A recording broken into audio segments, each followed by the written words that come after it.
What's up? This is All Love Gary from Tripod Sports, and today we're going to be talking about the top 5 LeBron destinations. So by now, I'm sure you've heard that LeBron has a chance to be a free agent next year. He's got a player option where he can opt out. And so today we're going to be going over the top 5 teams where I think he's going to go. This isn't the top 5 teams that I think would be the best fit for him or where he should go. This is just going to be the top 5 teams where I believe he is going to go if he does leave Cleveland. You know, there's been a lot of rumblings from Cleveland that he's not too happy with the owner, Dan Gilbert, firing GM David Griffin before this season. Then you had the whole Kyrie situation. So, you know, LeBron, he doesn't really stay in one place too long. So we'll see what he does. You know, he enjoys it. So without further ado, we're going to start the list. Number 5 is going to be the Chicago Bulls. And now a lot of people might laugh at this, or they might be like, no one's talking about it. But to me, they're an extremely dark horse team to get LeBron. And I think they would be a lot higher if their front office wasn't such a joke. I mean, it's just despicable. I'm really not going to get into it. I'll do that in another video, just how awful they are. But they're terrible, and Dwayne Wade and LeBron are good friends, and the Dwayne Wade situation wasn't really the best. So you got to wonder, like, if he told LeBron anything negative about him, which I'm sure he did. But you got to keep in mind that, you know, like me, LeBron, he's a millennial, you know, LeBron's what, like 31, 32. So, you know, he watched Jordan, and I'm from like in and around Chicago my whole life. So, you know, everybody around me at the time, you know, playing basketball growing up, you know, everybody was influenced by Jordan. Everybody wants to be like Mike, you know, and everybody wore 23. That's why LeBron wears 23, you know, and he had just a huge influence. And the United Center is just such a great arena, and, you know, Jordan's all over the place there, and it's Chicago. So that has a lot to do with LeBron, you know, like LeBron's always been in Jordan's shadow, and then what more could he do than just go to Chicago and bring a championship to the Bulls, you know? And it's really not that far-fetched because they're going to have a ton of cap space. They're going to have potential to sign 2 max deals. But they're going to have to figure out what they're going to do with LaVine, you know? He's got a player option as well, which he's going to opt out because he's only getting like $3 million, you know, and he's going to get like 15 to 18 million. So you're going to have to keep that in mind. Really, that's really going to affect how this goes, because if they do let LaVine walk, that opens up a lot of money, and then like they'll have a lot of people's contracts coming off, like, so they still got Rondo and Wade on the books this year, so they're coming off, so they'll be able to sign 2 max deals. And DeMarcus Cousins is also a potential free agent, and for whatever reason, this is just me, I've always felt like DeMarcus Cousins was going to be on the Bulls. This is going back like 3 years ago, you know, and then when the rumblings were talking about like he's going to get traded, and I always thought like he'd be a great fit with the Bulls, especially when they still had Jimmy, you know, because they still had pieces, interesting young pieces that they could have sent Sacramento, probably better than what they got from New Orleans to get DeMarcus. But, you know, if they are able to sign DeMarcus with the LeBron, they're going to be a potential contender immediately, you know. And they got Chris Dunn. He's still on his rookie contract, and he's improving drastically from his rookie season last year. And, you know, when LeBron's really been at his best in his career, he's had a really good stretch take like Chris Bosh and Kevin Love. And the Bulls have one in marketing, and he's really looking like a future star. And I hesitate to say that, but he's just looking really, really good.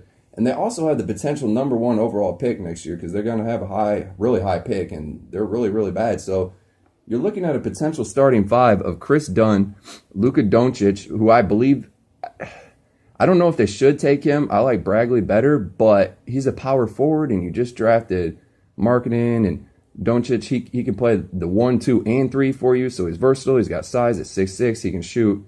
So you're talking about Dunn and Doncic, and who you want to surround LeBron with shooters, marketing and Cousins. I mean, that's just, they can all shoot, they can handle, they can defend, and, you know, they can always sign other players to the mid-level exceptions or the veterans minimum. Like Derrick Rose this year took like $2 million, and it doesn't count against Cleveland's luxury tax.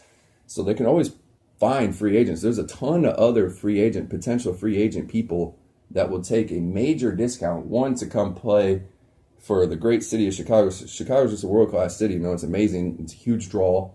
They've led attendance in the NBA the last 5 seasons. And, you know, with LeBron, so you're going to have a chance to win a ring. So you never really know. But that's my long shot. But number 5 would be the Chicago Bulls.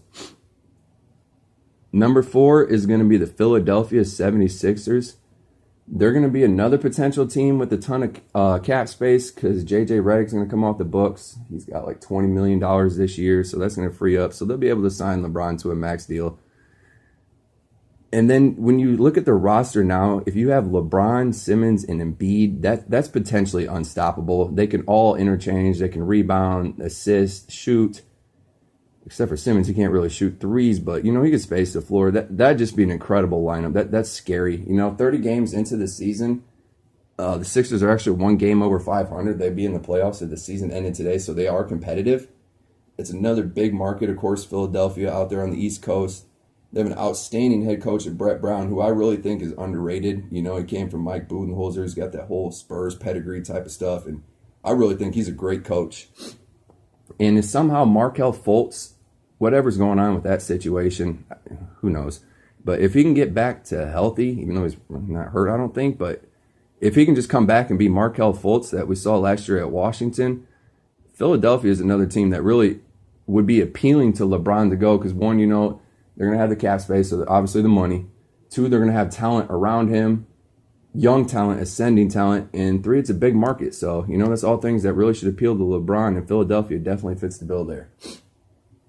Number 3 is going to be Cleveland Cavaliers. If he doesn't leave them, I still think, I don't know if he's going to leave them because I don't see how he would do that, being from that, he's from Akron, right down the road from Ohio, or from Cleveland. I don't see how he would leave Cleveland in the first place, when he was talking, oh, it hurt me so bad when he came back, and then to leave it again. But he did sign, the 3-year deal, I think, but he did leave an opt-out clause after the second season. So he did leave himself some wiggle room. So you have to look at that, really. So, but Cleveland, they can pay him more than anybody else. They can pay him like $35 million a year.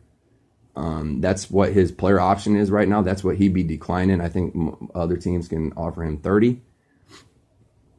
So yeah, if he denies that $35 million, he's going to lose $5 million. But I mean, come on, LeBron's worth a ton of money. He's going to become a billionaire. The $5 million to him, that's crazy. $5 million really isn't that much, but you never know. It is his hometown team. He does love Cleveland. Obviously, they have a very intriguing and deep roster right now, especially if Isaiah Thomas is healthy. You look at their bench, and their bench, if they had all their players, everybody's healthy, their bench can beat a lot of team starters. I mean, you're talking about Derrick Rose, a former MVP, Dwayne Wade, a Hall of Famer, Jeff Green, who stretch the floor, defend, Iman Shumpert, again, a 3-and-D.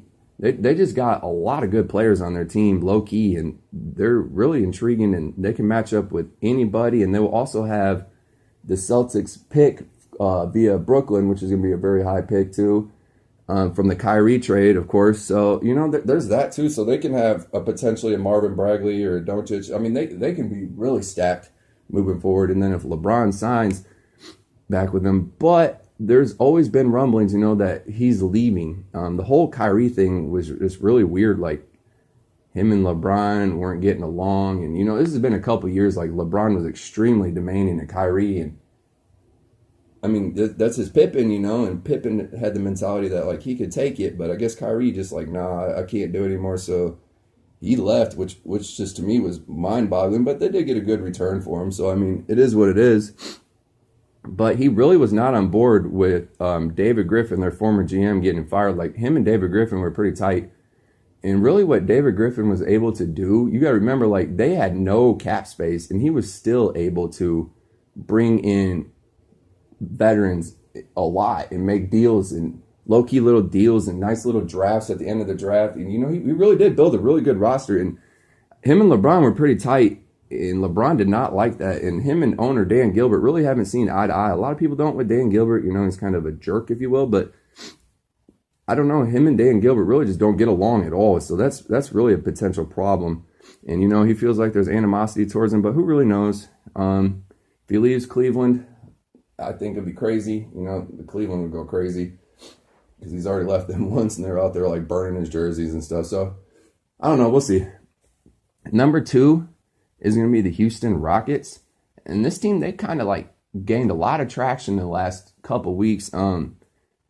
They would have to do a lot of roster maneuvering, like Ryan Anderson. They'll have to get rid of that contract. They'll have to really shed a lot of salary. So that's going to be tough to do. But, when you're talking about a player in LeBron and the fact that, you could win championships, you really pay the price. So I don't think that's really a problem for them.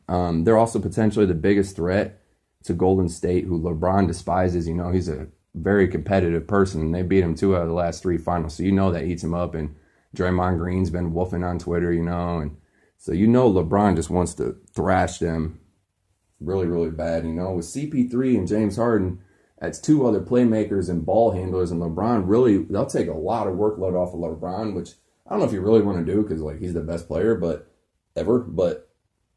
he's getting up there in age, and CP3 and James Harden, they can handle the ball a little bit and take a little bit of the stress and pressure off of LeBron, which I think would be really good for him.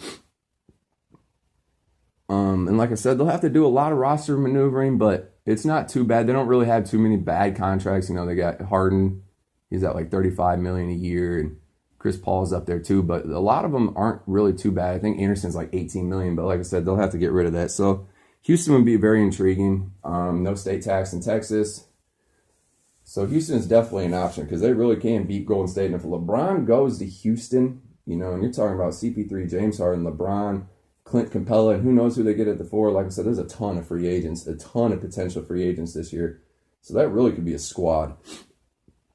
But the number 1 team, this is, everybody's known this, well, at least I think everybody's known this for a while, it's got to be the LA Lakers. It's another another young and upcoming team. They have a lot of young pieces that have a lot of potential. And Paul George is 1,000,000,000% going there next season. Like, everybody knows that. That's going to happen. So they're already going to have Paul George. And you look at Brandon Ingram, what he's been able to do this year, building off an okay rookie season, but he's really having a solid season this year. Kyle Kuzma, who's really just exploded onto the scene. If it wasn't for Ben Simmons, would be hands down Rookie of the Year favorite. And then, of course, everybody's punching bag, Lonzo Ball, who really, I personally, I like Lonzo's game. I really, really do. If he can improve his shooting, of course, but he's a great passer. He can rebound. I love his game. And I think that fit really, really well with LeBron, especially if he can develop an outside shot. And they've already got Timothy Mozgov, his contract off the books. It was like $18 million a year they saved by shipping him off to Brooklyn for Brook Lopez. Lopez is a free agent, so I'm guessing they're going to let him walk. But I don't know. That'll be interesting to see. And Magic Johnson is the team president. And, ever since LeBron was drafted, he's always been compared to Magic Johnson, and, Magic Johnson's going to have a lot of influence. And he's going to meet with LeBron face to face, in free agency. And Magic Johnson, he's a very smart businessman. Dude is smart.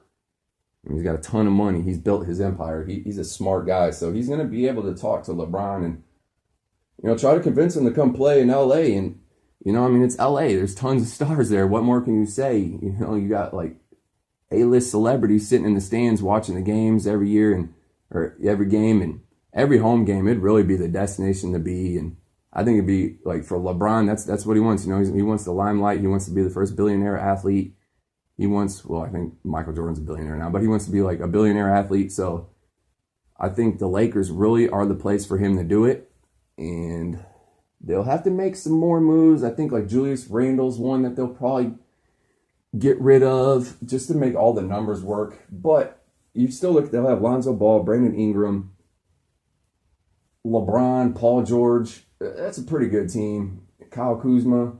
I don't know if that's championship contender, really, not, especially not in the West. I mean, clearly what Houston would be working with LeBron is way better, and Philadelphia with LeBron would be way better. But, they'll still be really good. And LeBron's been to 7 straight finals, and, we've witnessed this dude literally take Larry Hughes and Zydrunas Ilgauskas and Eric Snow to the finals. So, all of them are better than them. So, LeBron, he literally can pick up a team and carry him to the finals. I personally think he's going to stay in the East, though, so he can keep his streak alive to go to the finals. But really, everything I'm hearing is just pointing to the Lakers. And so they really got to be the favorite right now. So, in conclusion, LeBron, he's the best basketball player of all time. I really don't care what anybody has to say. Dude, does it all at an extremely high level, extremely high level. And like I said, I grew up watching Jordan. I'm a huge Jordan fan. And I'm not a fan of LeBron per se because I'm a huge Bulls fan, you know, and Cleveland's always whooped up on the Bulls. And then he did the whole decision thing that was just a disaster. But he's the best player of all time. So, you know, it's a long season still. We got this whole season to go out. But when you're talking about the best player ever leaving a team and potentially going to another team, people are going to be talking about it. And it's going to be huge news. So I think it's going to be interesting to see where he goes. It's going to be another crazy summer, see where LeBron's going to go if he leaves Cleveland. And I think it'll be really fun to see, like, just talk about it and see who else they add, whoever gets LeBron, who else they're able to add, and just watch the magic that they're able to do. So, you know, this has been All Love Gary from Tripod Sports.